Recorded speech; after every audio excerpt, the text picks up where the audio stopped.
Hi there and welcome back to Pillars of Eternity, Path of the Damned difficulty.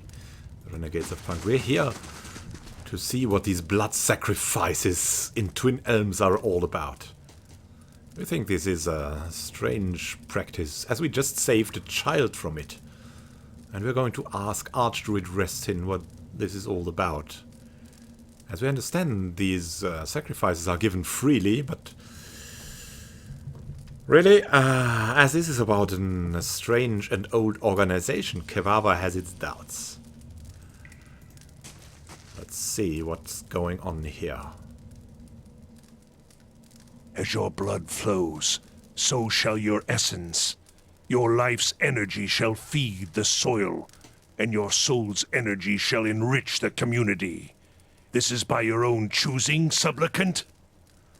Says Archdruid Restin, the dwarven man who stands on a raised platform. Beneath him, an elf lies prone on a stone table. As you get closer, you hear we heard the dwarf speak in a gravely monotone. Yes, the elf's voice is high but even. The dwarf grips a hatchet with both hands and raises it over his head. He throws his shoulders forward and swings the weapon into the elf's chest, connecting with a meaty thump.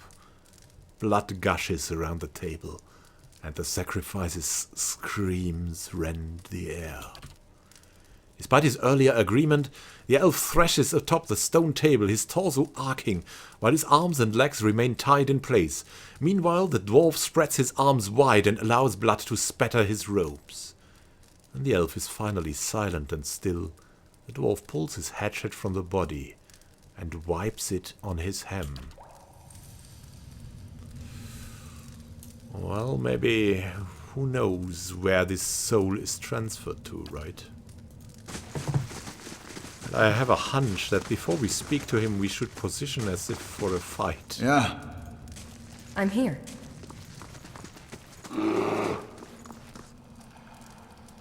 Yeah?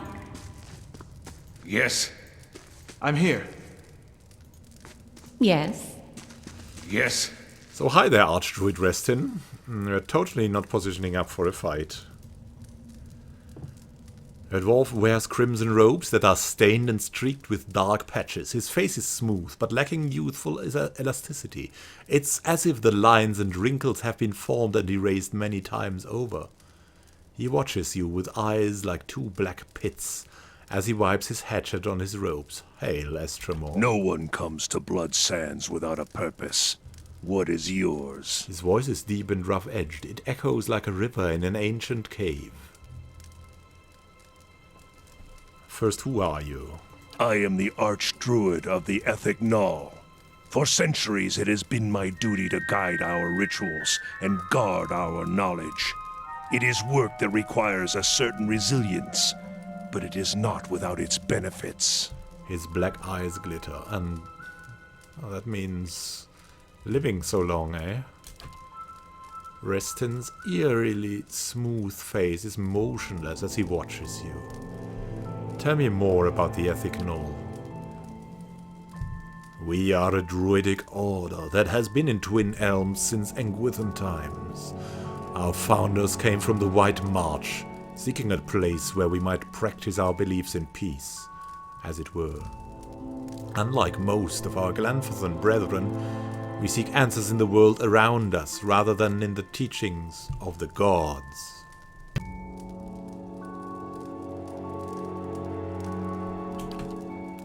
We believe that all life has power and that this power can be siphoned and conducted.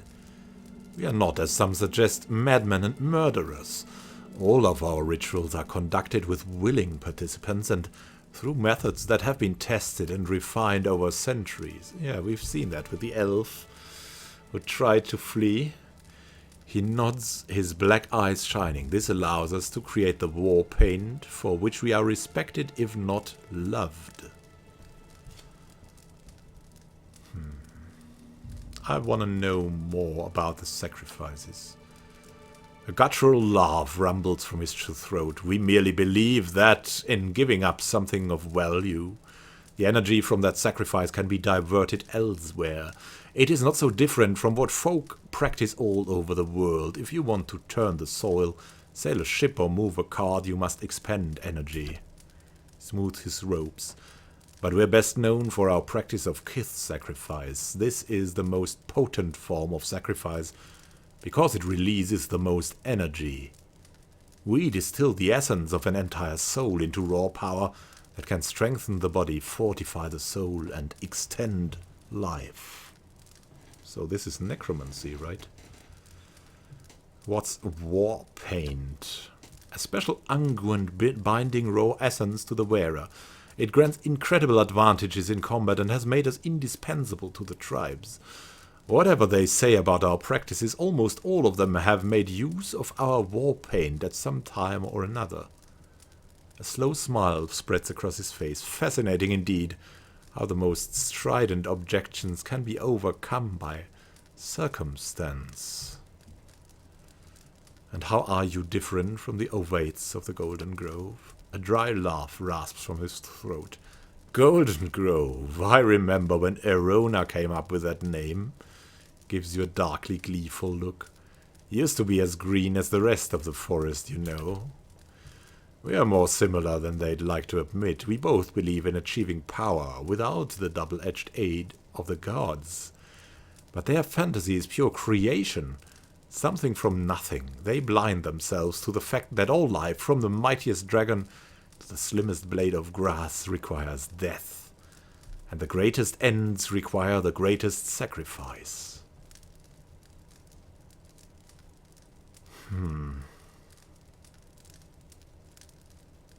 I agree. I just make sure I'm holding the knife.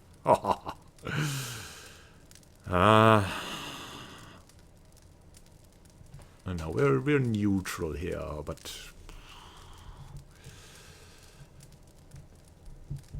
some may be too costly.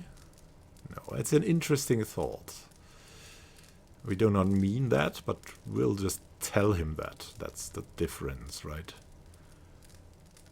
We're guarding our emotions there, which signifies that there's no emotion bound to it. An interesting thought. I'll have to ponder it further. A wise enough sentiment. That's all I wanted to know. And it seems like you murdered a man right here. He lowers his head. Your simplistic morals do not apply here, Estramor. Murder does not enter into it. It was a sacrifice, and one willingly entered into. The survival of all things depends on balance. Give and take. A smooth skin at the corners of his mouth and eyes wrinkles for one brief instant. This principle lies at the heart of all power. Expending something of value releases energy. Energy that can be channeled by those who know how. He tilts his head toward you. All kith, whether or not they care to admit it, practice this. We take the yield of the land and the flesh of beasts to live, and we give our blood and sweat to propagate the things we desire.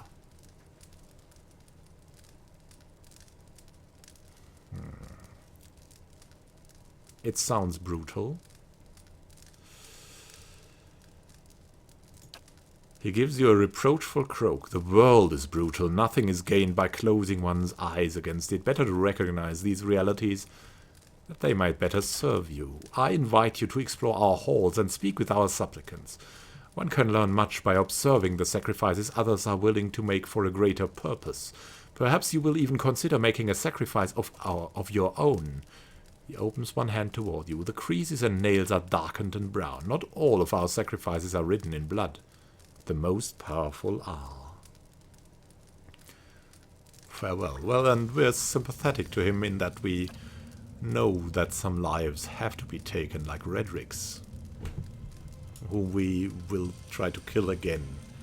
Streaks of red-brown blood and globs of tissue have worked themselves into the minute grooves of the stone. That's just, ugh. Yeah, but... Of course.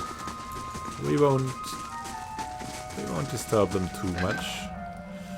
Even if this all seems a little bit shady.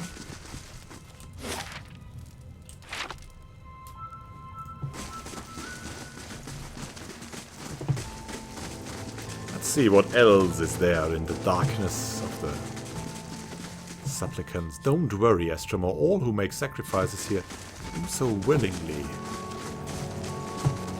I'm sure of that, but if that girl sacrifices her child that cannot express its will, that would be a way to stop her. The bravest sons and daughters fall not by the swords of Estremorwen, but by the daggers of their brethren.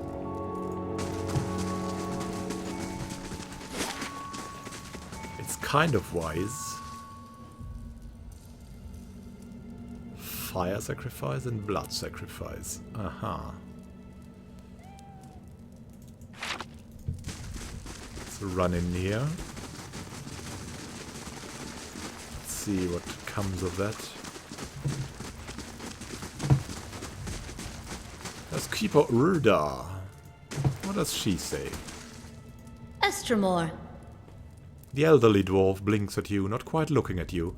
Her eyes are pale and clouded with cataracts. Welcome to Blood Sands. It is rare that an Estremor sets foot in these caverns. Her sightless eyes fix on you as she tilts her head. What brings you here, I wonder?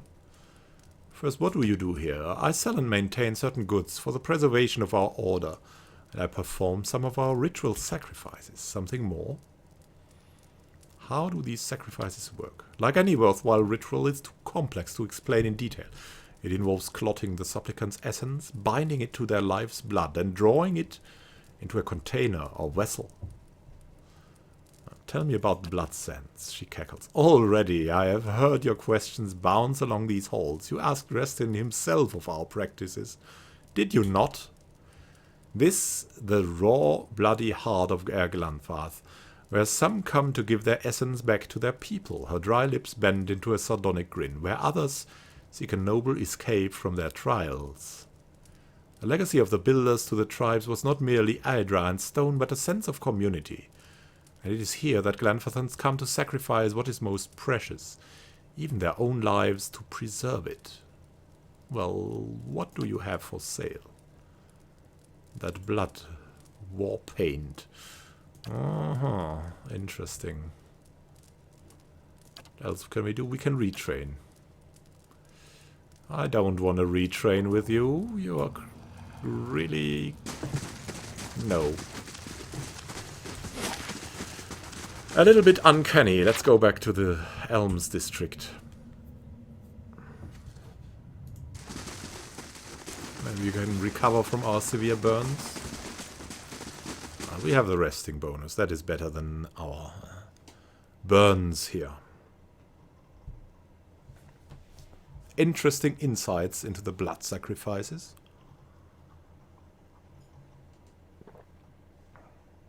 But it is all, if it is all free will, then, yeah, we won't do anything against it.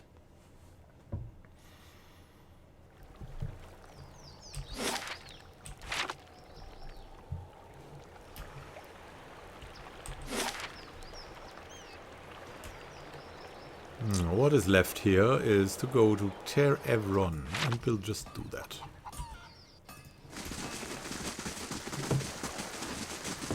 Warriors, huntresses, whatever. Yeah, Sida and Rhianwen. Let's go in there. Let's see what this god stuff is all about.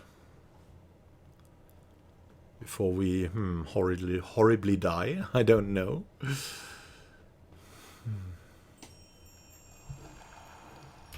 Let's see what this is about. Interesting chamber. Can pick up some stuff from here. Lot of books. We're taking everything we can, in case we need to sell it. First Journal of Jonas, Missives of the... yeah. Had these books already. What's here? Shattered and charred stone blocks. Stone blocks the passage into Sun in Shadow. Yeah, that's where Theos went. Did he leave something behind here?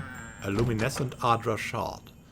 Crisp flashes of light run through this Adra shard, pulsing Its faceted core like veins of light, fueled by a heart of fire. We can take it, and we will. And now we can do something with that. But that will be best done in the next episode, as it will probably be long to communicate with the gods, right? So, happy gaming to you. See you in the next episode. This is Immanuel Can, wishing you a good day.